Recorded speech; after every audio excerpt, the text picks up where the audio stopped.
எசேக்கியேல் 37ஆம் அதிகாரத்தில் நமக்கு எல்லாத்துக்கும் தெரியும். எலும்புகள் பள்ளத்தாக்கில் கொண்டு போய் சொல்கிறாரு, நான் ஆவிக்குள்ளாக்க என்ன கொண்டு போய் எலும்பு நிறைந்த பள்ளத்தாக்கில் நிறுத்தி. நல்லா கவனிங்க இந்த வசனம், இது எல்லாமே நமக்கு தெரியும். ஒன்று கவனிங்க, அங்கே என்ன கிடக்குது? செத்த எலும்புகள். ஏதோ இருக்கிற சாகடிக்கப்பட்டு வெறும் எலும்பு பள்ளத்தாக்க நிறைய கிடந்திருக்கு. இன்னைக்கு அநேக கிறிஸ்தவரோட வாழ்க்கையிலும் கூட அநேகர் எப்படி இருக்காங்க? செத்த நிலையில் இருக்காங்க. தெரியுமா உங்களுக்கு? ஜெபல் லைஃப் செத்து போய் கிடக்குது. நான் விசுவாசிகளை பற்றி பேசுகிறேன். ஜெபல் லைஃப் இல்லை, வேதத்தோடு கூட ரிலேஷன்ஷிப் இல்லை, தேவனை காட்டிலும் வேறு ஏதோ ஒரு காரியங்கள் இருக்குது. ஏன் அற்புதம் நடக்க மாட்டாங்குது? ஏன் சாட்சியாக இருக்க முடியல? ஏன் மேலானதை அனுபவிக்க முடியல? இங்கதான் இருக்கு பாருங்க. அப்போ அப்படிப்பட்ட நிலையில தான் இன்னைக்கு சொல்றேன், ஆண்டவர் அங்க போய் சொல்ற வசனம் சொல்லுது பாருங்களேன். அங்க செத்த நிலையில மிகவும் காய்ந்து போய் கிடக்கிறது. 2ஆம் வசனம் சொல்லுது 37:2 மிகவும் உழந்து போய் இருக்குது. ஹலோ, எங்க வறட்சியான இடத்துல பிசாசு வேலை செய்வான்னு வேதம் சொல்லுது. இருக்கா இல்லையா? எங்கெல்லாம் வறட்சி இருக்கோ அங்கெல்லாம் பிசாசனுடைய தாக்கம் அதிகமாக இருக்கும். ரைட்? ஆகவே இன்னைக்கு கிறிஸ்தவர்கள் அற்புதங்களாயும் அடையாளங்களாயும் இல்லாத போவதுக்கு மிகுந்த ஒரு காரணம் கூட ஆவிக்குரிய ட்ரைனஸ். ஓகே, ட்ரை போன் மாதிரி காய்ந்த எலும்புகள் போல இன்னைக்கு அநேக விசுவாசிகள் வாழ்க்கையில் ஆவிக்குரிய ஒரு முதிர்ச்சி, ஒரு வளர்ச்சி இல்லாமல் ட்ரையா இருக்கிறது நிமித்தம் சோர்ந்து போறாங்க, ஜெயிக்க முடிய மாட்டாங்குது, கவலைகள் அவர்கள் சூழ்ந்து கொள்ளுது, பிரச்சனைகளை கவிக்குது. இப்படி பல காரியங்கள் அப்படி இருக்குது. ஏன்? ட்ரை போன் இருக்கு மாதிரி ஸ்பிரிச்சுவல் லைஃப்பில் ட்ரையாக இருக்கிறது நிமித்தம் தான். ஓகே, அப்படி இருக்கிறதுனால தான் நிறையா நேரங்களில் நம்ம அடையாளங்களாக இருக்க முடிய மாட்டேங்க, அற்புதங்களாய் இருக்க முடிய மாட்டாங்குது. இங்கே சொல்லிட்டு 4ஆம் வசனத்தை சொல்கிறாரு பாருங்க ஆண்டவர் சொல்லும்போது.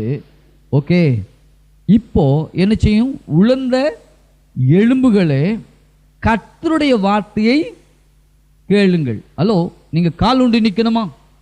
உயிர் பெற்று எழும்பணுமா? தேவ மகிமையை பார்க்கணுமா? எத்தனை பேர் விரும்புறீங்க? இப்போ என்ன செய்யணும்? கர்த்தருடைய வார்த்தையை கேளுங்கள். என்ன சொல்றாரு? வார்த்தையை கேளுங்கள். ஓகே, 4ஆம் வசனம் சொல்றாரு, உழந்த எலும்புகளை பார்த்து வார்த்தையை சொல்லு. ஓகே, 5ஆம் வசனம் பாருங்களேன்.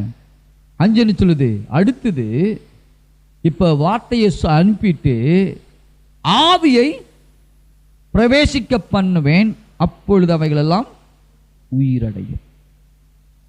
4 சொல்லுது வார்த்தையை கேளுங்க. அற்புதங்களாய் அடையாளங்களாய் இருக்க வேண்டுமானால் வார்த்தையை கேளுங்கள். ரைட்டா? அடுத்தது என்ன செய்ற? ஆவியை பிரவேசிக்க பண்ணுவேன். ரைட்டா? ஆவியை பிரவேசிக்க பண்ணும்போது உழந்த எலும்புகள் என்ன செய்யும்? உயிரடையும். உயிரடையும். நான் சொல்றேன், கர்த்தருடைய ஆவியானவர் உங்களை எல்லாவற்றையும் உயிரடை செய்வாராக. வசனத்தை கேட்க கேட்க கேட்க ஆவி மனுஷன் குதுகலிப்பான். தெரியுமா உங்களுக்கு? வார்த்தை எந்த அளவுக்கு உள்ள போகுதோ அந்த அளவுக்கு உங்க உழந்து போயிருக்கிற எல்லா பகுதிகளிலும், ஓகே, உழந்து போயிருக்க எல்லா பகுதிகளிலும் ட்ரையாக ஃபீல் பண்ணுறீங்களா? வறட்சியாக ஃபீல் பண்ணுறீங்களா? வெறுமையாக ஃபீல் பண்ணுறீங்களா? அங்கெல்லாம் 2 காரியத்தை செய்யுங்க. ஓகே, ஆண்டு சொன்னார் அங்கே சொல்லும்போது வாக்குத்தத்தனது. ஓகே, நானும் என் பிள்ளைகளும், ரைட்டு, நானும் என் பிள்ளைகளும் அற்புதங்களாயும் அடையாளங்களாயும் இஸ்ரவேலிலே தேவன் வைப்பார். ஒரு தேசத்துக்கே உன்னை சோப்பீஸா நான் காட்டுவேங்கிறாரு. ஒரு தேசமே உன்னை உத்து பார்க்குற அளவுக்கு நான் வைப்பேங்கிறாரு. நடக்குமா? நடக்காதாங்க? ஹலோ, முழு தேசங்களும் யோசேப்பின் கரத்தை தான் பார்த்து நின்றுச்சு இல்லையா? எகிப்து மாத்திரமல்ல, சுற்றி இருக்கிற அத்தனை தேசங்களும், பஞ்சத்தில் அடிபட்ட அத்தனை தேசங்களும் எகிப்தில் இருக்கிற யோசேப்பின் கையை நோக்கி பார்த்து தான் நின்றுச்சு. அற்புதங்களாயும் அடையாளங்களாயும் அவனை வைத்து கர்த்தர் தேசத்துக்கே படி அளக்கிற ஒரு ரட்சகனாய் கர்த்தர் வச்சார்ல.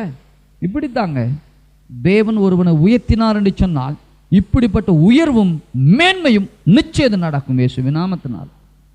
அதைத்தான் கர்த்தர் விரும்புகிறார். இதுதான் அற்புதம், இதுதான் அடையாளம். உங்களை என்னை கர்த்தர் அப்படிப்பட்ட ஒரு பொசிஷனில் இருக்கணும்னு தான் தேவன் விரும்புகிறார். அப்போ என்ன செய்யணும்? வார்த்தையை அனுப்புங்கள். இப்போ ரைட், அடுத்து சொல்றாரு ஆவியை அனுப்பும் போது உயிரடையும். ரைட்டா? ஆவியும் வார்த்தையும் ரெண்டும்.